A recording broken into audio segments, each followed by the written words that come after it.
What's up, everyone? Troy from GlitchFeed here at RTX 2016 with Kellen from Aspyr Media. We just checked out Layers of Fear. I just checked out Layers of Fear and was absolutely terrified. I assume that's the point, of course. Why don't you tell, we've covered it a little bit before, but why don't you tell us a little bit more about Layers of Fear? Yeah, absolutely.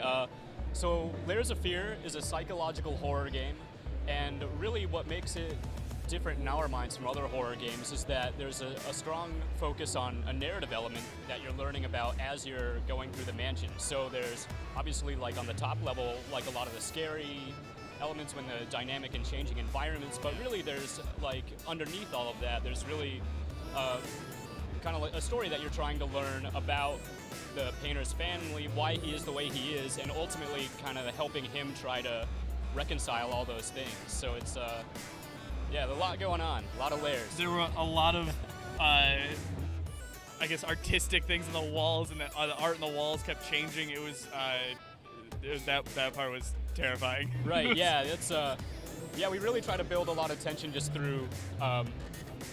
Like through the creation of uncertainty in the game. Yeah. So as you're going and you look at something and you turn around and look back at it, a lot of times it'll change, especially with the paintings.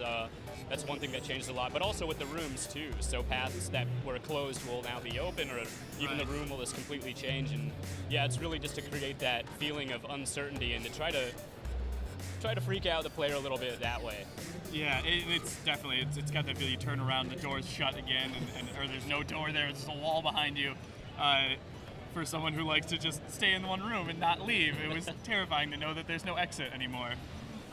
So tell us a little bit about what's next. You released originally, now you've just announced DLC yesterday, the Inheritance DLC. Tell us a little bit about that. Yeah, absolutely. So if you've played the base game, you're obviously familiar with the painter, and the DLC Inheritance takes off about 30 years after the base game, and you're actually playing as the painter's daughter in the DLC.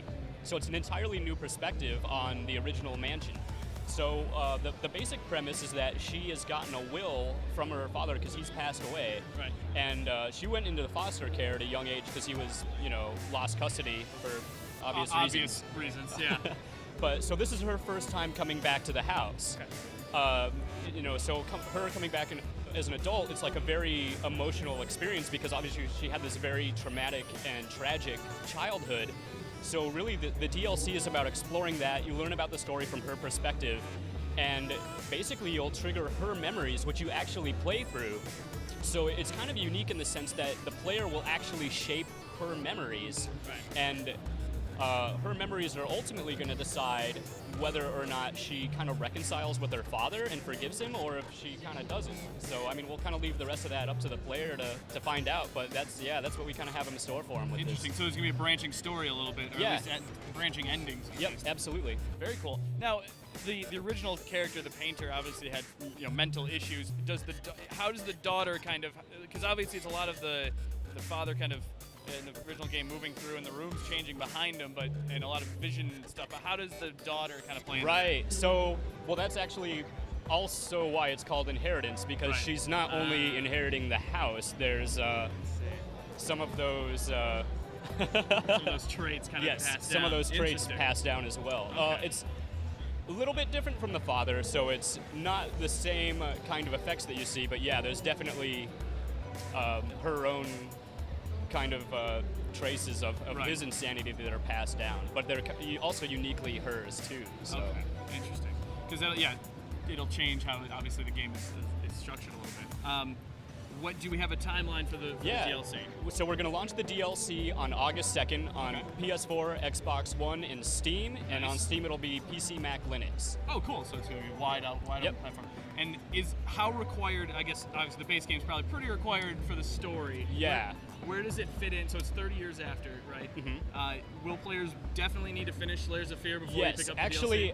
Actually, the DLC won't even unlock until you have a story, just because it will spoil parts from the base game if you haven't gone through those yet. So we wanted to. So there is definitely a sequence there. Okay, very interesting.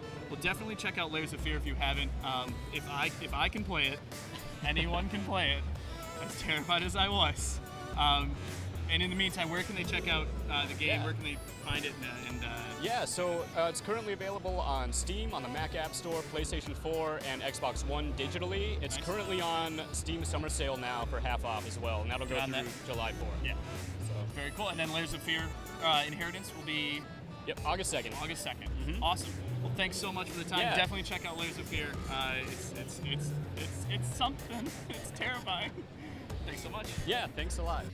Hey guys, thanks for watching our video. If you want to see more RTX coverage, check out our channel for the playlist. And be sure to like, comment, and subscribe if you want to see all of our other amazing content. Thanks, guys. Thanks.